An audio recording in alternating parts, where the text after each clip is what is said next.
우리 하나님 말씀 출애굽기 14장 15절부터 25절까지 우리 교독하도록 하겠습니다. 여호와께서 모세에게 이르시되 너는 어찌하여 내게 부르짖느냐. 이스라엘 자손에게 명령하여 앞으로 나아가게 하고 지팡이를 들고 손을 바다 위로 내밀어 그것이 갈라지게 하라. 내가 애굽 사람들의 마음을 완악하게 할 것인즉 그들이 그 뒤를 따라 들어갈 것이라.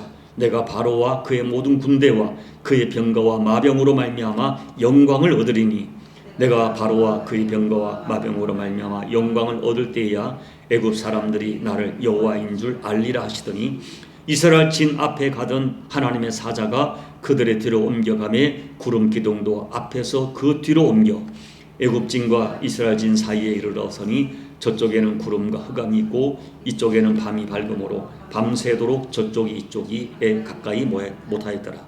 모세가 바다 위로 손을 내밀매 여호와께서 큰 동풍이 밤새도록 바닷물을 물러가게 하시니 물이 갈라져 바다가 마른 땅이 된지라. 이스라엘 자손이 바다 가운데를 육지로 걸어가고 물이 그들의 좌우에 벽이 되니 애굽 사람들과 바로의 말들 병거들과 그 마병들이 다 그들의 뒤를 추격하여 바다 가운데로 들어오는지라. 불과 기름 기둥서 애굽 군대를 보시고 애굽 군대를 어지럽게 하시며 함께 읽겠습니다. 그들의 병거 바퀴를 벗겨서 달리기가 어렵게 하시니 애굽 사람들이 이르되 이스라엘 앞에서 우리가 도망하자. 여호와가 그들을 위하여 싸워 애굽 사람들을 치는도다. 아멘.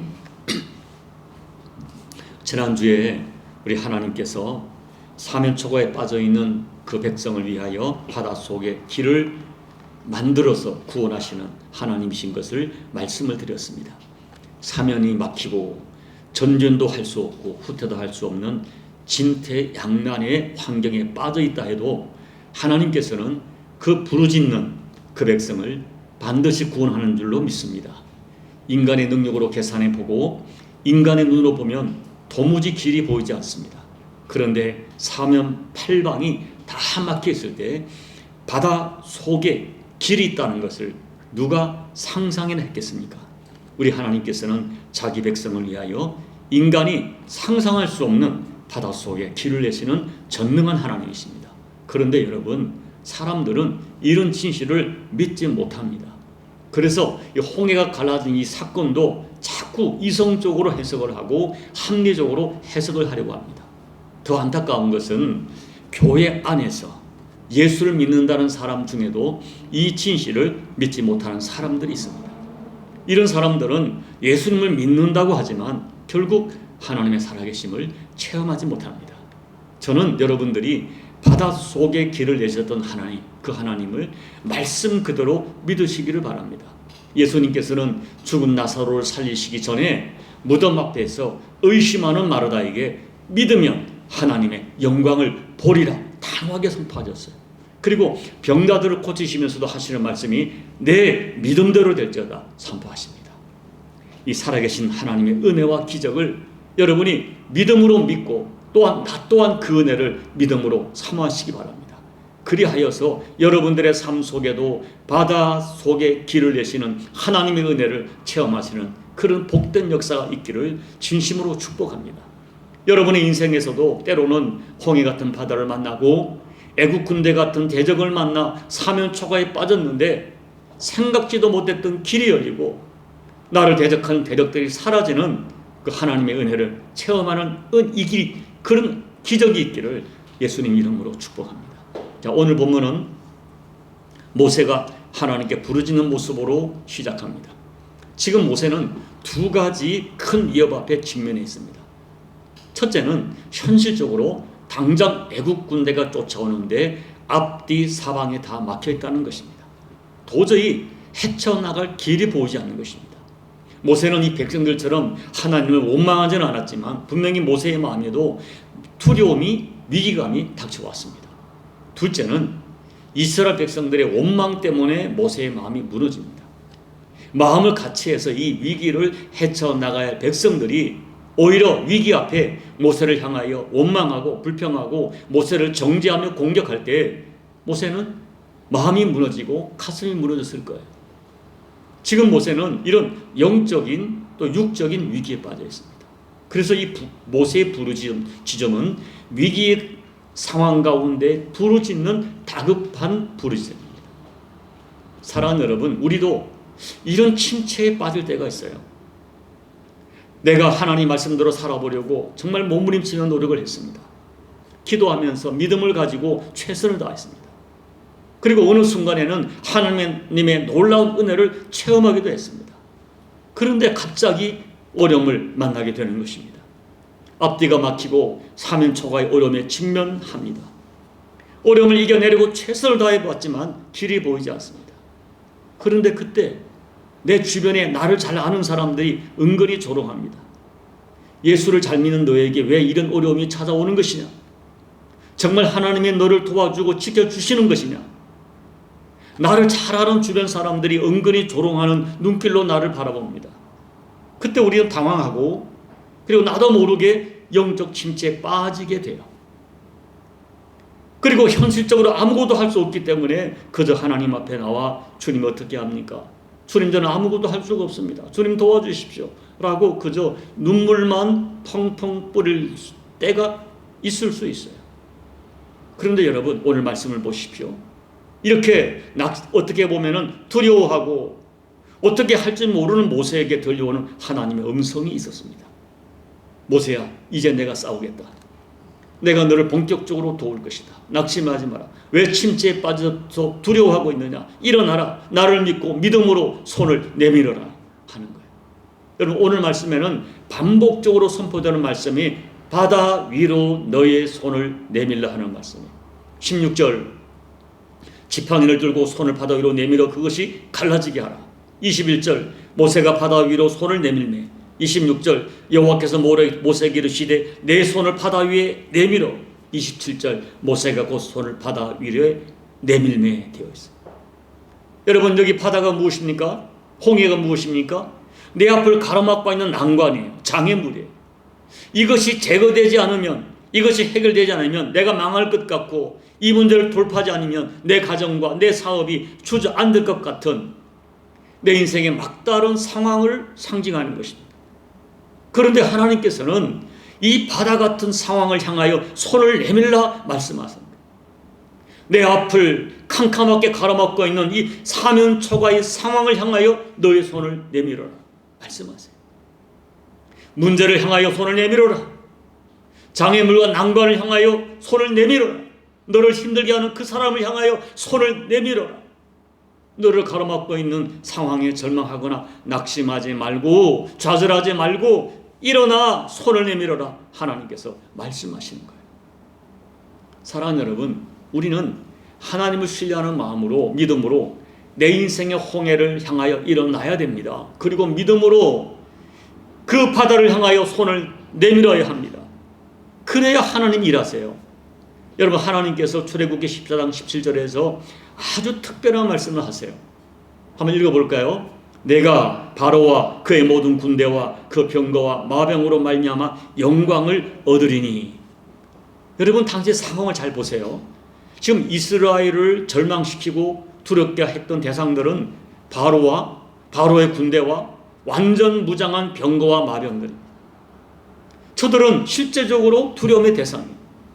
지금 이스라엘 백성들은 이 사람들 때문에 두려워하고 낙심하고 죽을 지경입니다. 이 상황을 보니까 믿음은 사라지고 하나님이 보이지 않아요. 절망을 느낍니다. 그런데 하나님의 관점은 달라요. 바로 이 사람 때문에, 너희들이 두려워하고 염려하는 이 사람들 때문에, 이 마병과 병거들 때문에 하나님의 영광이 드러날 것이다. 이 사람들이, 이 마병과 군대가 하나님의 영광을 드러내는 도구가 될 것이고 오히려 그들을 통하여 하나님이 영광을 받으시겠다고 말씀하시는 것입니다. 여러분 우리 삶에 정말 상대하기 벅찬 것들이 있어요. 나를 두렵게 하고 나를 기죽게 하고 자신이 없게 하고 심지어 믿음조차 없어지게 하고 하나님도 안 보이게 하는 것들이 있을 수 있어요. 정말 이것만 없으면 살 것 같아요. 그런데 하나님께서는 바로 그것들 때문에, 그것들이, 그 상황이 하나님 영광을 드러내는 도구가 된다고 말씀합니다. 그 믿음을 가지고 너를 두렵게 하는 그 무엇인가를 향하여 손을 내밀어라 말씀하세요. 결과가 어떻게 되었습니까? 자, 출애굽기 14장 31절 같이 읽어볼까요? 이스라엘이 여호와께서 애굽 사람들에게 행하신 그 큰 능력을 보았으므로 백성이 여호와를 경외하며 여호와와 그의 종 모세를 믿었더라. 믿음으로 손을 내밀었더니 여호와께서 행하시는 큰 일을 눈으로 똑똑히 보았습니다. 손을 내밀었더니 상상할 수 없는 일이 일어난 거예요. 바다가 갈라졌습니다. 뒤쫓던 강력한 애국 군대가 바닷속에 몰사했습니다. 믿고 손을 내밀었더니 하나님의 큰 역사를 경험합니다. 여러분, 여기서 우리가 매우 중요한 교훈이 있어요. 구원은 하나님이 하십니다. 기적도 하나님의 영역입니다. 내가 하는 것이 아니에요. 그러나 그 구원과 기적 같은 복을 받기 위하여 인간이 해야 할 일이 있어요. 그것이 믿음으로 손을 내미는 것입니다. 21절 모세가 손을 내밀었을 때 하나님께서 밤새도록 동풍이 불어 바닷물을 뒤로 물러가게 하셨어요. 27절 다시 모세가 손을 내밀었을 때 바닷물이 본래대로 합쳐지게 하셨어요. 그렇다면 여러분, 오늘 내 손을 내밀라는 말씀의 뜻은 무엇이겠습니까? 여러분들도 믿음의 손을 내밀어 하나님의 큰 복을 경험하는 인생이 되려면 오늘 하나님은 나에게 복을 주시려고 내 손을 내밀어라 하는 하나님의 음성을 듣고 내 손을 내민다 하는 그 말의 뜻은 무엇이겠습니까? 첫째, 문제 앞에 포기하거나 좌절하지 말고 믿음을 가지라는 말씀이에요. 여러분 생각해 보십시오. 우리가 한번 생각해 보세요. 바다를 향하여 손을 내민다는 것은 정상적인 이성과 지성만으로는 전혀 순종할 수 없는 말씀이에요. 여러분이 과연 그 홍해 앞에서 손을 내밀어라 했을 때 과연 손을 내밀 수 있을까요? 여러분, 이것은 하나님을 향한 절대 믿음이 없이는 불가능합니다. 자, 히브리서 11장 6절 같이 읽어봅니다. 믿음이 없이는 하나님을 기쁘시게 하지 못하나니 하나님께 나아간 자는 반드시 그가 계신 것과 또한 그가 자기를 찾는 자들에게 상 주시는 이심을 믿어야 하지니라. 오늘 말씀을 보면서 우리가 주목해야 될 교훈이 있어요. 본문에 보면 똑같이 바다가 갈라졌는데 이스라엘 백성들은 건너갔고 애굽 사람들은 그 갈라진 바다 속에 수장됩니다. 왜 이런 차이가 생겼을까요? 바다를 건너간 이스라엘 백성과 바다에 수장된 애굽 군대의 차이가 무엇입니까? 히브리서 11장 29절은 그 해답을 줍니다. 믿음으로 그들은 홍해를 육지같이 건넜으나 애굽 사람들은 이것을 시험하다가 빠져 죽었으며, 믿고 순종한 사람들은 홍해를 육지같이 건넜지만 의심하고 시험하는 사람들은 그 바다 속에 빠져 죽고 말았습니다. 여러분, 믿음과 시험의 차이가 무엇이에요? 믿음은 순종하고 시험은 거역하는 것입니다. 하나님께서 모세에게 내 손을 바다 위에 내밀라 말씀하셨어요. 이 말씀을 그냥 단순하게 믿는 거예요. 그리고 믿고 그대로 순종하는 것입니다. 우리는 이것을 믿음이라고 말합니다. 그런데 하나님께서 바로와 애굽 백성들에게는 이스라엘 백성들을 보내라고 하셨어요. 그런데 그들이 불순종합니다. 하나님께서는 애굽 사람들에게 홍해를 건너라고 말씀하지 않으셨어요. 그런데도 뛰어들다가 망하게 된 것입니다. 여러분, 성경과 교회 역사에 특별하게 기적을 많이 체험한 사람들이 있어요. 아시아의 성자 프란체스코, 인도의 성자 선다 싱, 기도의 사람 조지 물로 같은 사람들입니다. 그런데 이 사람들에게 나타나는 아주 공통된 특징이 있어요. 이분들은 하나님 말씀을 어린아이처럼 단순하게 믿었어요. 계산하지 않았어요. 자기 감정, 자기 경험, 자기 지식이 아니라 하나님의 말씀 그대로 단순하게 믿었고, 하나님이 감동을 주시면 말씀 감동 그대로 순종했어요. 하나님의 역사는 하나님을 진짜 믿어드림으로 시작합니다. 여러분, 오늘 우리가 예수를 믿는다, 신앙인이다, 신앙이란 말 자체가 신앙인이 걸어가는 길은 믿음으로 걸어가는 길이지 눈으로 보고 계산하고 걸어가는 길이 아닙니다. 애국 군대, 홍해바다, 좌우편에 둘러싸고 있는 절벽 같은 것들 바라보지 말고 살아계신 하나님 말씀을 믿는 믿음으로 바다를 향하여 손을 내미는 것입니다. 주님이 여러분 마음에 확신을 주시고 감동을 주시고 말씀을 주셨다면 그때 인간의 상식으로 계산하지 말고 인간의 이성으로 포기하지 말고 믿으면 하나님의 영광을 보리라는 말씀을 붙들고 믿음으로 문제를 향하여 과감하게 손을 내밀어야 돼요. 모세는 진짜 하나님을 믿었어요. 그래서 하나님의 말씀을 따라 그 홍해 앞에 손을 내밀었어요. 바다를 갈라서 그 백성을 인도하실 하나님을 믿고 손을 내밀었어요. 바로 그 믿음이 바다를 가르는 기적을 이끌어내었습니다. 둘째, 바다 위로 내 손을 내밀라 하는 것은 하나님께서 내 손을 은혜의 도구, 축복의 도구로 사용하시겠다는 것입니다. 여러분 생각해 보세요. 왜 하나님이 굳이 모세의 손을 사용했을까요? 하나님이 직접 하셨다면 사람들이 얼마나 충격을 받고 얼마나 놀라고 그 자리에 모두가 털썩 무릎 꿇고 경배했을 것입니다. 다니엘서 5장에서 하나님의 손가락이 직접 나타나서 벽에다가 메네메네 되게 우바르신이라고 썼을 때 산들은 충격을 받고 두려워하면서 전부 털썩 주저앉고 말았어요. 여러분 그 홍해 앞에서 이스라엘 백성들 앞에서 바로의 군대 앞에서 하나님의 손가락이 나타나 바다를 직접 갈랐다면 사람들은 다 모두 엎드려서 하나님께 더 큰 영광을 돌렸을 것입니다. 그런데 왜 하나님께서는 연약한 굳이 모세의 손을 사용했을까요? 왜 하나님께서는 하나님의 손이 아닌 인간 모세의 손을 쓰셨을까요? 하나님은 모세 없이 얼마든지 바다를 가를 수 있는 분이셨습니다. 그럼에도 불구하고 하나님은 왜 굳이 모세에게 손을 내밀라 하시고 굳이 모세를 통하여 일하셨을까요? 가장 첫째 이유는 모세에게 기회를 주시는 거예요. 다시 말하면 모세를 백성들 앞에서 하나님이 쓰시는 리더로서의 권위를 인정받게 하시기 위함입니다.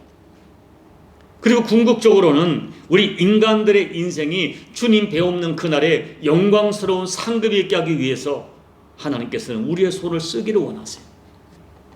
언젠가 우리가 우리 인생 여정을 마치고 하나님 앞에 섰을 때에 주님 저는 이렇게 주님의 역사에 쓰임받다가 왔습니다 라고 자랑스럽게 할 말이 있도록 지금 나를 사용하시는 것입니다. 그러므로 사랑하는 여러분, 여러분들의 손을 내밀도록 허락된 기회를 놓쳐서는 안 됩니다. 기도하자 할 때 기도의 손을 함께 내밀어야 합니다. 전도하자 할 때 전도의 손을 내밀어야 합니다. 찬양할 때에 믿음으로 두 손을 들어서 찬양하시기 바랍니다. 병든 자에게 믿음으로 손을 내밀어서 사랑으로 안수하여 기도해 주시기 바랍니다. 여러분의 손이 필요할 때 내 손이 필요한 것이 있다면 기꺼이 내 손을 내밀어 하나님 앞에 쓰임 받으시기 바랍니다. 특별히 하나님께서 내 마음에 감동을 주시고 너의 손이 필요하다고 말씀하실 때 그런 감동을 주실 때는 야 하나님이 내 인생을 복되게 하시려고 나를 쓰시는구나 하는 확신을 가지고 그 기회를 놓치지 않는 영적 민감함이 영적 감각이 살아있는 여러분들이 되셔야 됩니다. 내 손을 내밀라고 하나님 기회 주실 때 아멘하고 하나님 앞에 손을 내밀어 쓰임받는 저와 여러분 되시기를 예수님 이름으로 축복합니다. 셋째, 내 손을 내밀라고 하시는 것은 연약한 내 손을 잡아주시기 위함입니다. 연약한 내 손에 능력을 주시고 연약한 내 손을 치유하시기 위함이에요. 원래 모세는 자기는 이 일을 감당할 수 없다고 도망가려던 사람이었어요. 40년을 광야의 목동으로 살면서 모세의 손은 거칠을 대로 거칠어진 그야말로 메마른 손, 보잘것없는 그런 손이었어요. 80대 노인의 손이 무슨 여러분 보암직하겠어요. 그래서 모세는 출애굽의 대사명을 맡았을 때 자기의 연약함을 인식하고 나는 할 수 없다고 두려워하고 도망가려 했습니다. 그런데 하나님께서는 모세의 연약한 손을 붙잡아 기적의 손으로 사용하신 것입니다. 누가복음 6장을 보면 어떤 사람이 오른손이 말라서 못 쓰게 되었어요.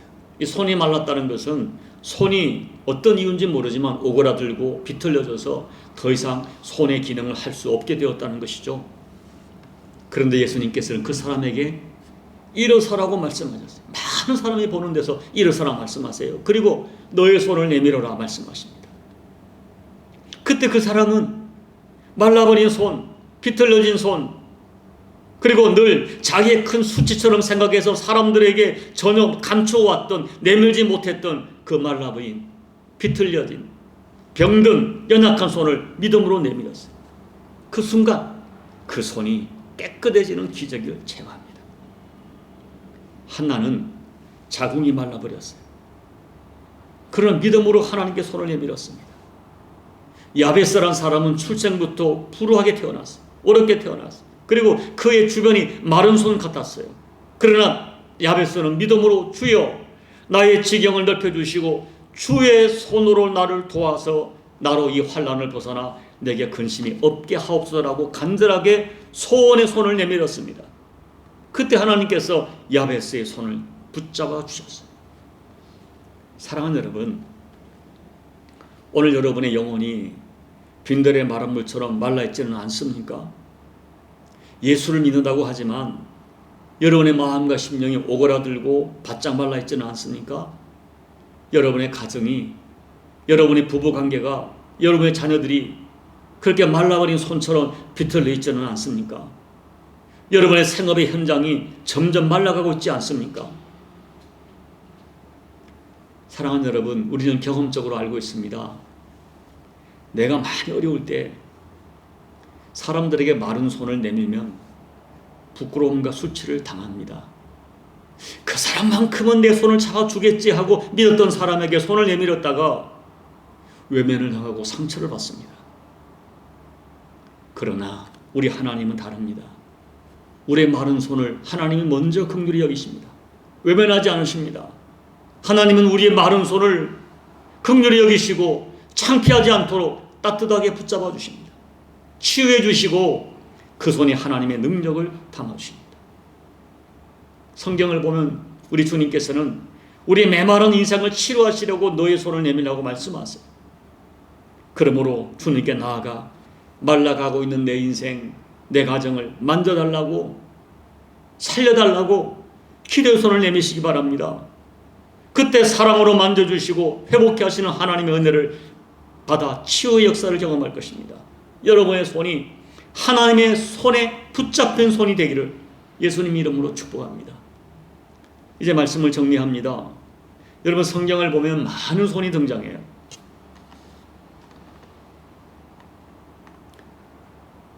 범죄한 아담과 하와를 위하여 짐승을 잡아 가죽옷을 입혀주시는 하나님의 손이 등장합니다. 동생을 쳐 죽인 살인자 가인의 손이 있어요. 하나님께 자식까지 희생 제물로 드리려던 아브라함의 헌신의 손이 있습니다. 12 아들의 머리를 손을 얹어 축복하던 야곱의 손이 있어요. 피곤하여 자꾸만 내려오던 모세의 손을 붙잡아 함께 기도하던 아론과 훌의 손이 있습니다. 병든 자를 일일이 만져주시던, 안아주시던 예수님이 치유의 손, 사랑의 손이 있어요.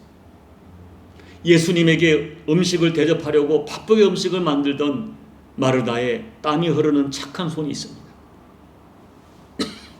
예수님의 옷자락을 붙들던 어떤 여인의 간절한 손이 있습니다. 그런가 하면 예수님의 뺨을 치던 로마 군병의 무리한 손이 있습니다. 여론이 두려워서 예수님께 죄가 없는 걸 알면서도 예수님께 사형을 언도하고는 나는 아무 책임이 없다고, 나는 깨끗하다고, 무죄하다고 대하에 손을 씻던 빌라도의 무책임한 손이 있어요.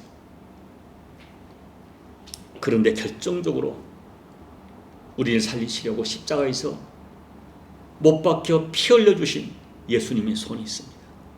그런데 여러분, 놀랍게도 역사는 그들의 손이 사용된 대로 그들의 인생 역사가 이루어졌음을 증거하고 있습니다. 사랑하는 여러분, 이것을 아셔야 돼요. 오늘 성경에 말하는 이 손이라는 것은 단순히 내 신체의 일부가 아니라 내 인생을 대변하는 상징적 신체입니다. 이 시간 진지하게 여러분의 손을 한번 묵상해 보세요. 내 손은 나의 주님 되신 하나님 보시기에 가장 아름답게 사용되고 있는가? 나의 손은 언제 어디에 쓰임받을 때 가장 아름다울 수 있을까를 진지하게 묵상해 보시기 바랍니다. 같은 손이라도 어떻게 어디에 사용되느냐에 따라 그 가치가 달라져요. 제가 말씀드린 것처럼 죽이는 손이 있고 살리는 손이 있습니다. 거절하는 손이 있는가 하면 순종하는 손이 있습니다. 남을 조롱하고 비판하는 손가락질하는 손이 있는가 하면 안수하고 안아주고 축복하는 손이 있어요. 뺨을 치는 무리한 손이 있는가 하면 사랑으로 안아주고 만져주고 잡아주는 손이 있습니다. 인생의 홍해를 만났을 때 틀렸어, 끝났어 라고 주저앉고 낙심하여 자기 얼굴을 감싸는 낙심하는 손이 있는가 하면 일어나 믿음으로 홍해를 향하여 손을 내미는 믿음의 손이 있습니다. 결국 하나님의 역사에 쓰임받는 손이 있는가 하면 하나님께 버림받는 손이 있습니다. 부디 여러분이 손이 복된 손이 되기를 축복합니다. 하나님을 향하여 믿음으로 손을 내밀어서 하나님이 붙잡아 주시는 손이 되기를 축복합니다. 하나님께서 내 마음에 감동을 주실 때, 말씀을 주실 때 그 주님의 뜻에 따라 순종하는 손이 되시고, 기도하는 손이 되시고, 찬양하는 손이 되시고, 위로하는 손이 되시고, 어떤 모습이든 헌신하는 손이 되기를 축복합니다. 누군가를 살리는 생명의 손이 되시고, 누군가를 붙잡아 힘이 되어주는 사랑의 손이 되셔서 결론적으로 여러분의 인생이, 여러분의 손이 하나님이 붙잡아 사용하시는 사명적 손, 사명적 인생을 살아가시기를 예수님 이름으로 축복합니다. 아멘. 우리 함께 오늘 말씀을 놓고 기도하겠습니다. 오늘 하나님께서는 저와 여러분의 손을 사용하기를 원하십니다. 절망하고 낙심하는 환경이 없기를 바라지만 그 어떤 환경 가운데서도 낙심하지 말고 너의 손을 내밀어라 말씀하세요. 그리고 연약한 우리 손을 하나님은 사용하기를 원하십니다. 오늘 여러분의 손, 여러분의 인생 어떤 모습으로 하나님 앞에 사용되고 있습니까? 과연 믿음으로 역사하는 손인지, 믿음으로 하나님의 역사를 써내려가는 인생인지 오늘 말씀을 생각하면서 하나님 믿음으로 담대하게 나의 손을 내밀겠습니다. 내 손이 주께 쓰임받기를 원합니다. 우리 함께 기도하며 나가시겠습니다. 존귀하신 아버지 하나님 고맙고 감사합니다. 오늘도 하나님 앞에 우리가 믿음으로 엎드려서 아버지 말씀을 붙듭니다. 연약한 모세의 손, 인간 모세를 통하여 하나님 역사 이루었던 그 역사가 지나간 역사 이야기가 아니라 우리에게도 이루어지고 우리에게도 반복되어지고 우리에게 살아 역사하는 그런 인생 말씀이 될 수 있도록 하나님 역사하여 주옵소서. 우리도 손을 들어 주님을 내밀 때 붙들어 주신 하나님 역사를 체험하게 도와주십시오. 하나님 아버지, 하나님께서 홍해 앞에 또 나를 대적하여 달려드는 애국 군대 앞에 낙심하고 원망하고 불평하는 이스라엘 백성들 앞에서 모세에게 너의 손을 내밀어라 말씀하실 이 말씀의 깊은 의미를 깨닫기를 원합니다. 하나님, 우리 인생 가운데 절망하지 않고 일어나 믿음으로 하나님께 손을 들어 기도하는 저희를 되게 도와주시고 또 내 연약한 내 인생, 내 손을 쓰기를 원하시는 하나님의 감동이 있을 때 내 손을 주께 드려 쓰임받는 저들의 인생이 되어지게 도와주십시오. 오늘 우리에게 지혜를 주셔서 내 인생, 내 손이 어떻게 하나님 앞에 쓰임받을 때 가장 아름다운 인생이 될지를 묵상하면서 주님이 내 마음에 감동을 주시고 주님이 내게 말씀하실 때 내 손을 주께 드려 아름답게 쓰임받는 우리 모두의 인생이 될 수 있도록 도와주옵소서. 예수님 이름으로 감사하며 소망하며 기도하옵나이다. 아멘.